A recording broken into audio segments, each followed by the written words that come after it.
Do you ever wonder what the smoke out of your car's exhaust mean? Is it blue? Is it black? Is it white? Is it gray? In today's video, we're going to talk about what each exhaust smoke mean and what you should do about it right after this.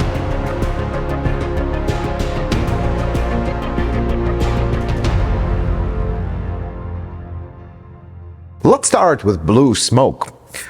This is the number one smoke that you will potentially see out of every car at some point in its life. And let's start with what it means first, and we'll go into the details. So blue smoke equals oil is burning from somewhere.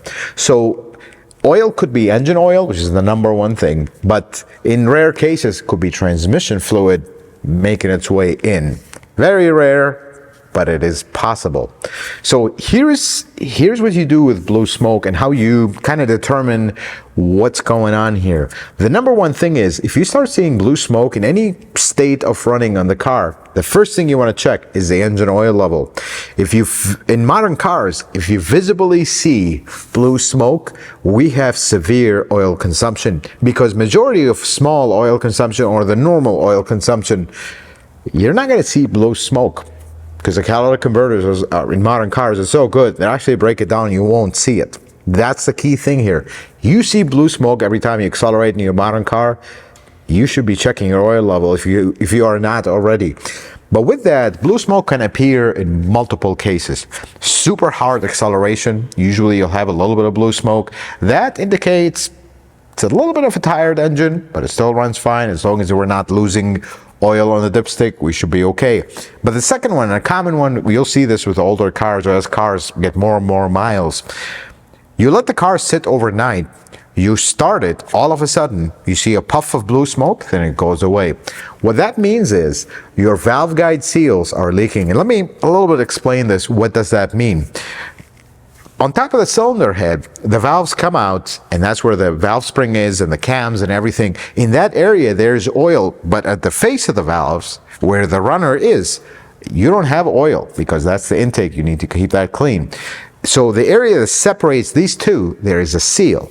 That seal with time gets old and tired. So when you shut off your car overnight, all that oil that has been running around the cams and everything will settle down and sit on top of that seal, which is leaking. It's not holding. So some of that oil will run down the stem of the valve and make it on top of the piston.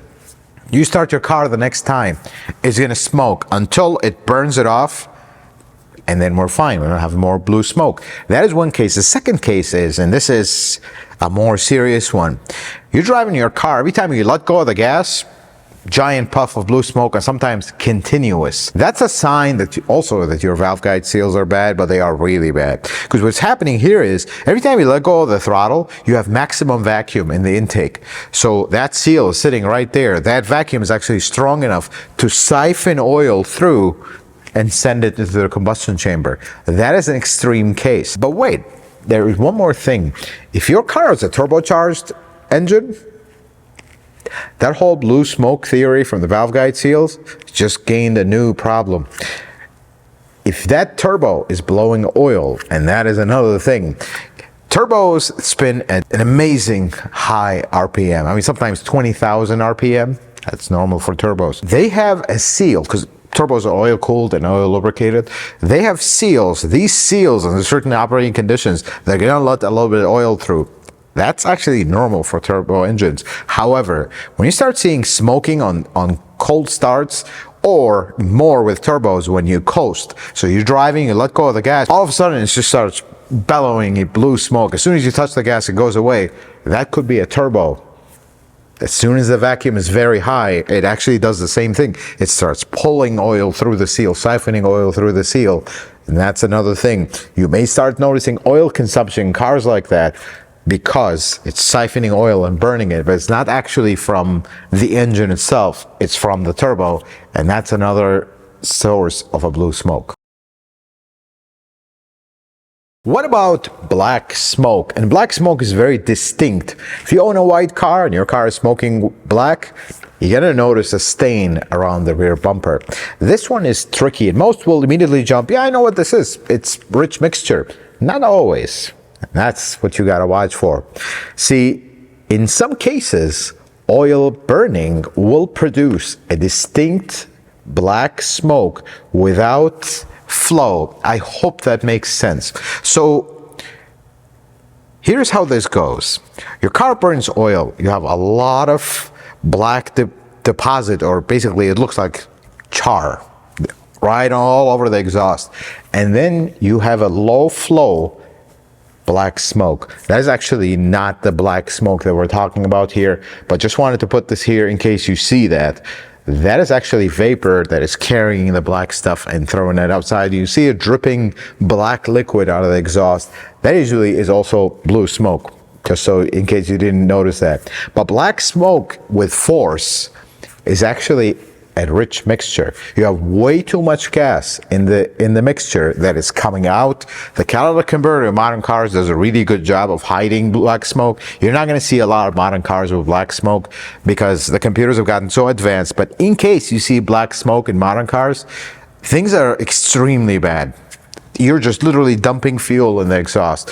In old cars, especially with carbureted cars, it was the norm to see black smoke, because they always run rich when they're cold, and you'll see all kinds of black smoke. You don't see that a lot with modern cars. So if you see a distinct black smoke with force, not something that is kind of coming out, looks black or gray, dark gray, if you see with force black, we have major problems. But usually you're not going to see that until you have all kinds of warning lights and running issues in modern cars.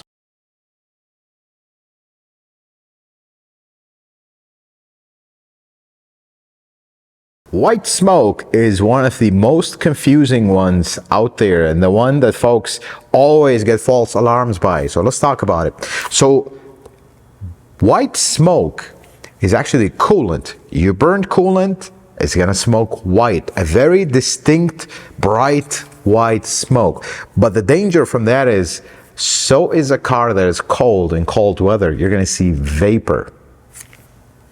That's the other thing. See, the exhaust that comes out of a car has a little bit of moisture in it. That's the thing about it. You shut off the car in cold weather, all that moist air inside the exhaust, it basically forms droplets because that moisture is trying to get out and it can't. It's inside the exhaust. It forms droplets, and those droplets come down and they just sit at the bottom of the exhaust components, whether muffler, resonator, whatever the case may be.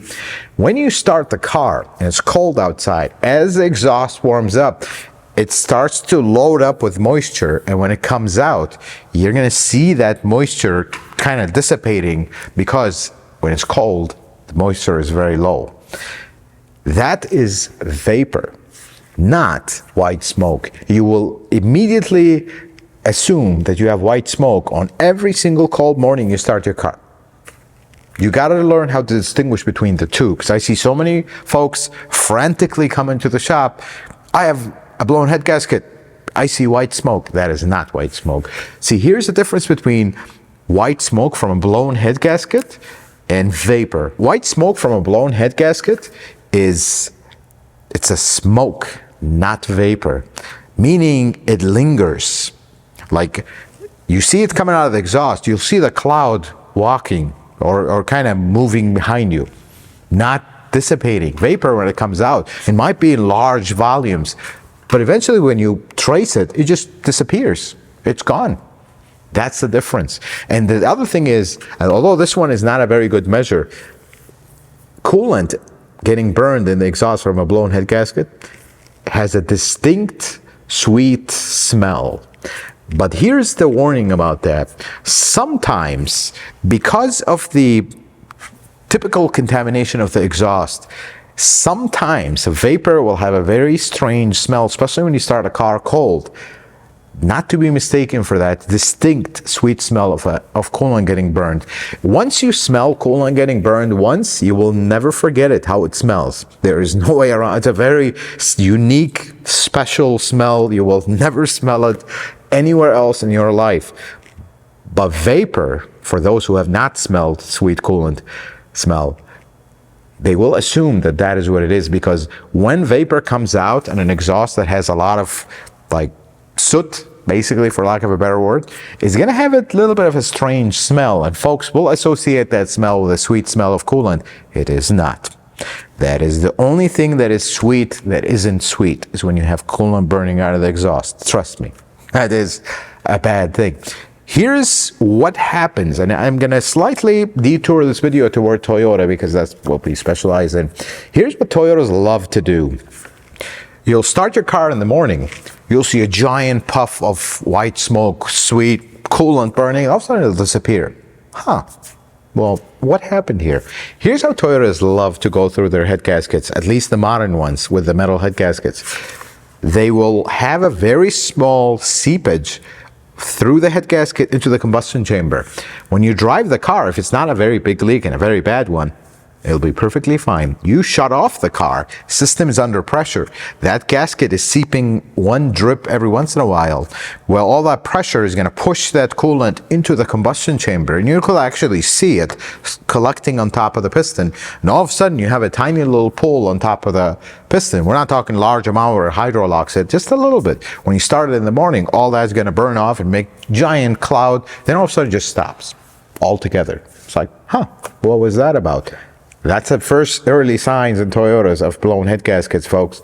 And you do not want to miss them. But do not mistake that with vapor. Vapor, every single car will generate vapor, especially in cold climate, folks. That is completely normal. In the winter, all you see is cars bellowing vapor. That's completely normal, but you don't see a giant cloud following these cars. That's the difference. When coolant's being burned, it produces a smoke that lingers and does not dissipate. Vapor dissipates and disappears. That's the difference between the two. Folks, gray smoke is a tricky one, and usually gray smoke is a combination of vapor and oil burning. But there is a case, and this is kind of where we again come down to Toyotas. In modern Toyotas, you are a safe driver. You always drive your car around the city. You baby this car like it's your own child. You always drive it slow. You never accelerate hard. You always take care of it and everything. And all of a sudden, one day, you need to merge into the highway. You floor it just to, we have a kind of an emergency takeoff. All of a sudden, you have this giant cloud smoke. I mean, a literal cloud of gray smoke behind you, and you are very concerned, and sometimes that gray smoke is accompanied by a distinct rotten egg smell. That, I would like you to adjust your driving style. There's actually no issue if you see that. See, here's what happens with these cars. You drive them so conservatively and all around town, the RPMs never go past 2,500 RPM. So much debris collects on the catalytic converter and all around the valves and in the combustion chamber, because you don't have high flow through the combustion chamber. It's just bare minimum. All of a sudden, you demand very high flow through that. All the stuff is just going to get picked up, thrown down. All the stuff in the catalytic converter is going to come out, and you're going to get the rotten egg smell, and you're going to get the gray cloud behind you. And you're going to see that on the highway on other cars. All of a sudden, somebody's coming out, about to merge on the highway. They'll accelerate really hard. You'll see a distinct puff, then it stops, of gray smoke. That is actually normal, folks. These are city-driven cars or cars that are not driven hard. That's why I tell you, and this is Mechanics Advice 101, once a week, drive your car very hard. One day a week for one of your commutes. Just drive it very hard. That's called Italian tune-up. And it actually works because it takes all this stuff, takes it out of the exhaust, takes it out of the combustion chamber, takes it out of the catalytic converter. It's not going to hurt the car to drive it. Just step on it one day of the week, as long as you do it safely. But we're going to get rid of all that, and you won't have this. Rotten egg smell is the last one I'm going to talk about here because we mentioned it briefly. Rotten egg smell is a sulfur smell. If you smell that in normal driving, we have a problem. I want you to distinguish between the two. We have a problem potentially with the catalytic converter or something causing the catalytic converter to emit that smell. But if it only happens when you accelerate very hard and you normally don't, that is actually normal. But that is also your indication that perhaps you are too conservative with your driving. You need to push the car at least once safely, just to push everything out, and life is good. So folks, now you know all about car smoke, and I hope your car never have a white smoke, an actual white smoke, not vapor, or a blue smoke, because these are usually the number one common ones that are problematic. Everything else we can live with, but these two, they're not good news. Let's put it this way. Folks, I hope this video was helpful and informative. I hope you learned something new. If you like it, consider giving it a thumbs up. If you're not a subscriber, consider subscribing to the channel. Check out some other videos. Until the next video, folks, may the Lord bless you and keep you, and you have yourself a wonderful day.